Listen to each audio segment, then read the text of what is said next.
ನೀವು ಒಮ್ಮೆ ಆದರೂ ಶಿವಾಲಯಗಳಲ್ಲಿ ಜನರು ಅರ್ಧ ಸುತ್ತು ಬರುವುದು ನೋಡಿರುತ್ತೀರಾ? ಶಿವಾಲಯದಲ್ಲಿ ದೇವರಿಗ್ಯಾಕೆ ಅರ್ಧ ಪ್ರದಕ್ಷಿಣೆ?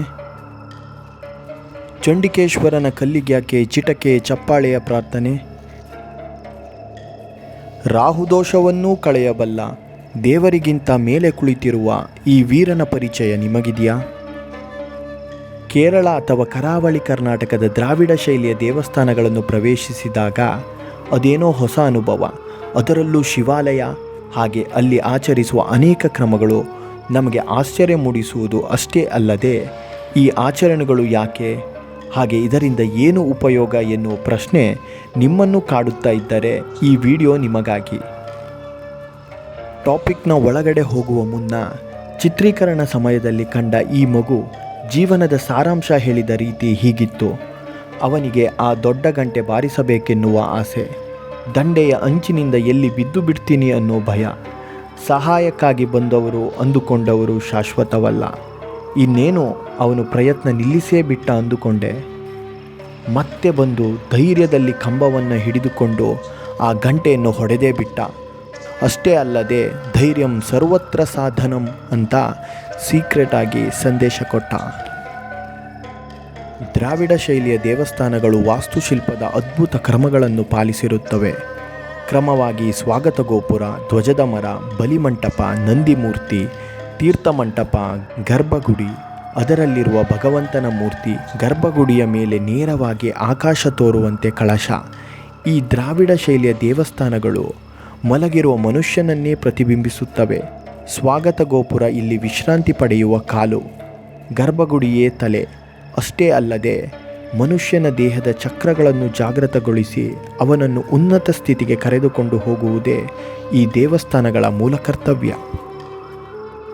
ಇಲ್ಲಿ ಧ್ವಜಸ್ತಂಭ ಭೂಮಿ ತತ್ವವಾಗಿರುವ ಮೂಲಾಧಾರ ಚಕ್ರವನ್ನು ಪ್ರತಿನಿಧಿಸುತ್ತದೆ. ಧ್ವಜಸ್ತಂಭದ ಸ್ಥಿತಿ ದೇವಸ್ಥಾನದ ಪ್ರಸ್ತುತ ಸ್ಥಿತಿ ಹಾಗೂ ಶಕ್ತಿಯನ್ನು ಪ್ರತಿನಿಧಿಸುತ್ತದೆ. ಬಾಗಿರುವ ಧ್ವಜದ ಸ್ತಂಭಗಳು ದೇವಸ್ಥಾನದಲ್ಲಿ ಲೋಪಗಳಿವೆ ಎನ್ನುವುದನ್ನು ಸೂಚಿಸುತ್ತವೆ. ಇನ್ನು ಈ ಧ್ವಜದ ಸ್ತಂಭಗಳ ಪ್ರಮುಖ ಕಾರ್ಯ ಭಕ್ತರ ಭಯವನ್ನು ನಿವಾರಿಸಿ ಜೀವಶಕ್ತಿಯನ್ನು ಹೆಚ್ಚಿಸುವುದು.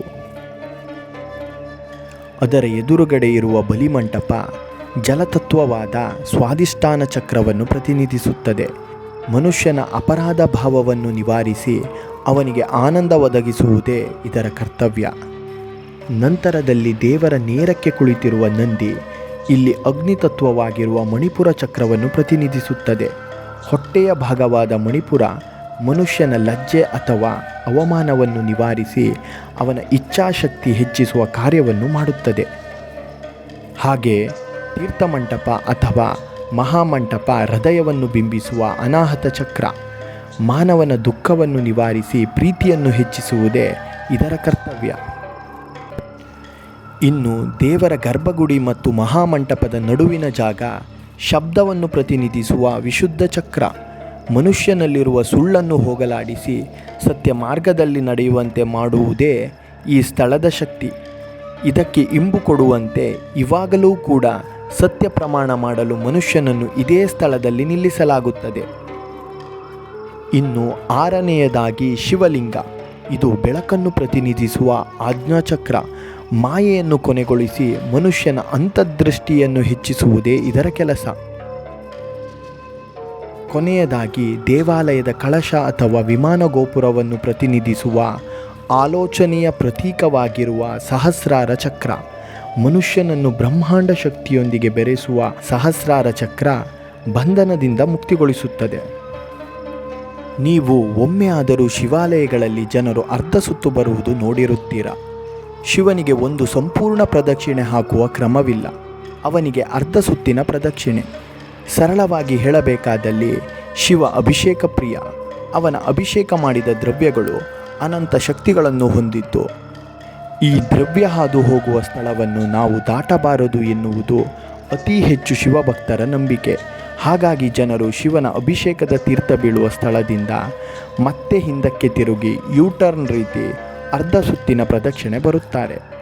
ಇನ್ನು ಮುಖ್ಯವಾಗಿ ದ್ರಾವಿಡ ಮಾದರಿಯ ಮಹತೋಬಾರ ದೇವಸ್ಥಾನಗಳಲ್ಲಿರುವ ಬಲಿಕಲ್ಲುಗಳು, ಇದು ಪ್ರಧಾನ ದೇವರುಗಳನ್ನು ಎಲ್ಲ ದಿಕ್ಕುಗಳಿಂದ ಆವರಿಸಿದ್ದು, ಯಾವುದೇ ದಿಕ್ಕಿನಿಂದ ಋಣಾತ್ಮಕ ಶಕ್ತಿಗಳು ಗರ್ಭಗುಡಿ ಪ್ರವೇಶಿಸದಂತೆ ಕಾವಲು ಕಾಯುತ್ತವೆ. 8 ಪ್ರಮುಖ ದಿಕ್ಕಿನ ಕಾವಲುಗಾರರು: ಪೂರ್ವದಲ್ಲಿ ಇಂದ್ರ, ಪಶ್ಚಿಮದಲ್ಲಿ ವರುಣ, ದಕ್ಷಿಣಕ್ಕೆ ಯಮ, ಸೋಮನ ಉತ್ತರಕ್ಕೆ, ವಾಯು ವಾಯುವ್ಯಕ್ಕೆ, ಈಶಾನ್ಯಕ್ಕೆ ಈಶಾನ, ಅಗ್ನಿ ಆಗ್ನೇಯಕ್ಕೆ, ನಿರತಿ ನೈಋತ್ಯಕ್ಕೆ, ಜೊತೆಗೆ ಬ್ರಹ್ಮ, ಶಾಸ್ತ, ಅನಂತ, ದುರ್ಗಾ, ಸುಬ್ರಹ್ಮಣ್ಯ, ಕುಬೇರ, ನಿರ್ಮಲ್ಯಧಾರಿ ಸಪ್ತ ಮಾತೃಕೆಗಳೂ ಇದ್ದಾರೆ. ಹಾಗೆ ಪ್ರಧಾನ ದೇವರ ಮೂರ್ತಿಗೆ ಅನುಸಾರವಾಗಿ ಬಲಿಕಲ್ಲಿನ ಶಕ್ತಿಗಳು ಬದಲಾಗುತ್ತವೆ.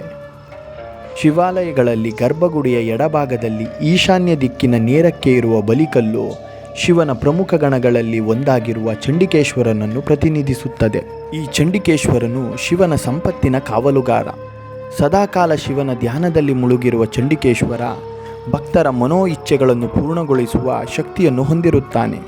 ಹಾಗಾಗಿ ಭಕ್ತರು ಚಂಡಿಕೇಶ್ವರನ ಗಮನ ಸೆಳೆಯಲು ಚಿಟಕೆ ಹಾಗೂ ಚಪ್ಪಾಳೆಯ ಮೂಲಕ ಶಬ್ದ ಮಾಡುತ್ತಾರೆ. ಇದಲ್ಲದೆ ಬಂದ ಜನರು ಶಿವಾಲಯದಲ್ಲಿ ಯಾವುದೇ ವಸ್ತುವನ್ನು ತಾವು ತೆಗೆದುಕೊಂಡು ಹೋಗುತ್ತಿಲ್ಲ ಎನ್ನುವುದಾಗಿ ಕೈ ತೋರಿಸುವ ಕ್ರಮವೂ ಹೌದು. ಇನ್ನು ಜನರು ತಮ್ಮ ಗ್ರಹಚಾರಗಳನ್ನು ಬಗೆಹರಿಸಲು, ಜೀವನದ ಕತ್ತಲನ್ನು ಓಡಿಸಲು ದೀಪದ ಎಣ್ಣೆಯಲ್ಲಿ ತಮ್ಮ ಮುಖವನ್ನು ನೋಡಿ ತಲೆಗೆ 3 ಬಾರಿ ಸುಳಿದು ನಂದಾದೀಪ ಬೆಳಗಿಸುವ ಕ್ರಮ ಸರ್ವೇ ಸಾಮಾನ್ಯವಾಗಿದೆ. ಆದರೆ ತುಂಬ ಜನಕ್ಕೆ ರಾಹುವಿನಿಂದ ಆಗುವ ವಿಪರೀತ ತಲೆಬಿಸಿ ಕಷ್ಟಗಳನ್ನು ಓಡಿಸುವ ಸುಲಭ ಮಾರ್ಗವು ಶಿವಾಲಯದಲ್ಲಿ ಇರುವುದು ತಿಳಿದಿಲ್ಲ. ದೇವಸ್ಥಾನದ ಗೋಪುರದ ಮೇಲೆ ಕೈ ಮತ್ತು ತಲೆ ಮಾತ್ರ ಕಾಣಿಸಿಕೊಳ್ಳುವ ಈ ವೀರ ಶಿವನಿಂದನೇ ಜನ್ಮ ತಾಳಿದ ಕೀರ್ತಿಮುಖ. ಒಂದು ದಿನ ಅಸುರ ಜಲಂಧರನ ಮಾತನ್ನು ಕೇಳಿದ ರಾಹು ಶಿವನ ತಪಸ್ಸನ್ನು ಭಂಗಗೊಳಿಸಲು ಮುಂದಾಗುತ್ತಾನೆ. ಇದರಿಂದ ಕೋಪಗೊಂಡ ಶಿವ ನೇತ್ರದಿಂದ ಕೀರ್ತಿಮುಖವನ್ನು ಸೃಷ್ಟಿಸಿ ರಾಹುವನ್ನು ತಿನ್ನುವಂತೆ ಹೇಳಿದ. ಶಿವನು ಸೃಷ್ಟಿಸಿದ ಕೀರ್ತಿಮುಖ ಇನ್ನೇನು ತನ್ನನ್ನು ನುಂಗಿಬಿಡುವುದು ಎನ್ನುವ ಭಯದಿಂದ ರಾಹು ಶಿವನಿಗೆ ಶರಣಾಗುತ್ತಾನೆ. ಕರುಣಾಮಯಿ ಶಿವ ಅವನನ್ನು ಕ್ಷಮಿಸಿದನು. ಆದರೆ ಶಿವನು ಸೃಷ್ಟಿಸಿದ ಕೀರ್ತಿಮುಖ, ತಂದೆ, ನನಗೆ ಹಸಿವು ತಾಳಲಾಗುತ್ತಿಲ್ಲ, ತಿನ್ನಲು ಏನಾದರೂ ಕೊಡು ಎಂದಾಗ ಶಿವ, ನಿನ್ನ ದೇಹವನ್ನೇ ನೀನು ತಿಂದು ಬಿಡು ಎಂದು ಕೀರ್ತಿಮುಖನಿಗೆ ಹೇಳುತ್ತಾನೆ. ತಂದೆಯ ಮಾತನ್ನು ಪಾಲಿಸಿದ ಕೀರ್ತಿಮುಖ ಕಾಲಿನಿಂದ ಕುತ್ತಿಗೆಯ ತನಕ ಸಂಪೂರ್ಣ ತನ್ನ ದೇಹದ ಭಾಗವನ್ನು ತಿಂದು ಬಿಡುತ್ತಾನೆ. ಕೈ ಮತ್ತು ತಲೆ ಮಾತ್ರ ಉಳಿದಿರುವಾಗ ಅವನನ್ನು ತಡೆಯುವ ಶಿವ ತನ್ನ ಮಾತಿಗೆ ಸಲ್ಲಿಸಿದ ಶ್ರದ್ಧಾಭಕ್ತಿಯನ್ನು ಗಮನಿಸಿ, ಇನ್ನು ಈ ಸಂಸಾರದಲ್ಲಿ ನಿನ್ನ ಕೀರ್ತಿ ದೇವತೆಗಳಿಗಿಂತಲೂ ಮಿಗಿಲು.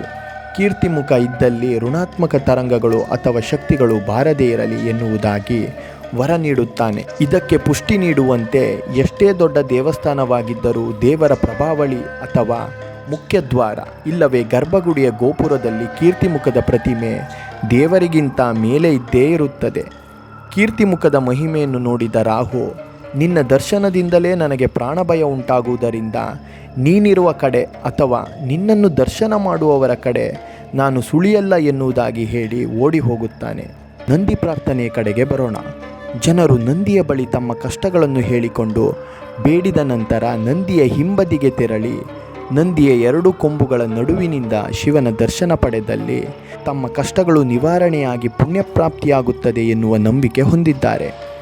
ಮಣಿಪುರ ಚಕ್ರ ಅಂದರೆ ಮನುಷ್ಯನ ಹೊಟ್ಟೆಯ ಭಾಗವನ್ನು ಬಿಂಬಿಸುವ ನಂದಿ ಮನುಷ್ಯನ ಕಾಯಿಲೆ ಯಾವುದೇ ಇದ್ದರೂ ಅದಕ್ಕೆ ಕೊಡುವ ಮದ್ದು ಹೊಟ್ಟೆಗೆ ಸೇರಿ ಗುಣವಾಗುವಂತೆ ಕಷ್ಟಗಳು ನಂದಿಯ ಮೂಲಕ ಆಲಿಸಲ್ಪಟ್ಟು ಗುಣವಾಗುವುದು ಎಂಬ ನಂಬಿಕೆ ಭಕ್ತರಲ್ಲಿ.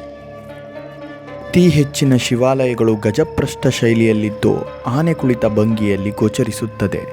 ಹಾಗೆ ಸ್ಥಳ ಮತ್ತು ಸೌಲಭ್ಯಗಳಿಗೆ ಅನುಗುಣವಾಗಿ ಚೌಕ ಹಾಗೂ ಆಯತ ಆಕೃತಿಯ ದೇವಾಲಯಗಳನ್ನು ಕಾಣಬಹುದು. ಶಿವನ ಆಲಯದಲ್ಲಿ ಮುಖ್ಯವಾಗಿ ಗಮನಿಸಬೇಕಾಗಿರುವುದೇ ಶಿವಲಿಂಗ. 4 ಬಗೆಯ ಶಿವಲಿಂಗ ನಾವು ನೋಡಬಹುದು. ಅದರಲ್ಲಿ ಅತಿ ಶ್ರೇಷ್ಠವಾಗಿರುವ ಸ್ವಯಂಭೂ ಅಥವಾ ಉದ್ಭವ ಶಿವಲಿಂಗಗಳು. ಈ ಲಿಂಗಕ್ಕೆ ದೇವಸ್ಥಾನ, ಪ್ರತಿಷ್ಠಾಪನೆ, ಬ್ರಹ್ಮಕಲಶ, ಪೂಜೆ, ಸಮರ್ಪಣೆ, ಆವಾಹನೆ ಅವಶ್ಯಕತೆ ಇರುವುದಿಲ್ಲ. ಈ ಲಿಂಗದಲ್ಲಿ ಶಿವ ಸದಾ ಸನ್ನಿಹಿತನಾಗಿರುತ್ತಾನೆ. ಇನ್ನು 2ನೆಯದು ಪುರಾಣ ಕಾಲದಿಂದಲೂ ಪೂಜೆಗೊಳ್ಳುತ್ತಿರುವ ದೇವತೆಗಳಿಂದ ಪ್ರತಿಷ್ಠಾಪನೆ ಮಾಡಿರುವಂತಹ ಮಧ್ಯಮೋತ್ತಮ ಲಿಂಗ. 3ನೆಯದು ಋಷಿಗಳಿಂದ ಪ್ರತಿಷ್ಠಾಪಿಸಿದ ಅಧಮೋತ್ತಮ ಲಿಂಗ. ಇನ್ನು ಕೊನೆಯದಾಗಿ ಮಾನವರಿಂದ ನಿರ್ಮಿಸಲ್ಪಟ್ಟ ಕನಿಷ್ಠದಲ್ಲಿ ಕನಿಷ್ಠ ಲಿಂಗ, ಇದು ಮಾನುಷ ಶಿವಲಿಂಗ. ಇದನ್ನು ಬಹಳ ಸುಲಭವಾಗಿ ಪ್ರತ್ಯೇಕಿಸಲು ಇದರ ಮೇಲೆ ಬ್ರಹ್ಮಸೂತ್ರ ಅಥವಾ ಜೀವರೇಖೆ ಬರೆದಿರುತ್ತಾರೆ.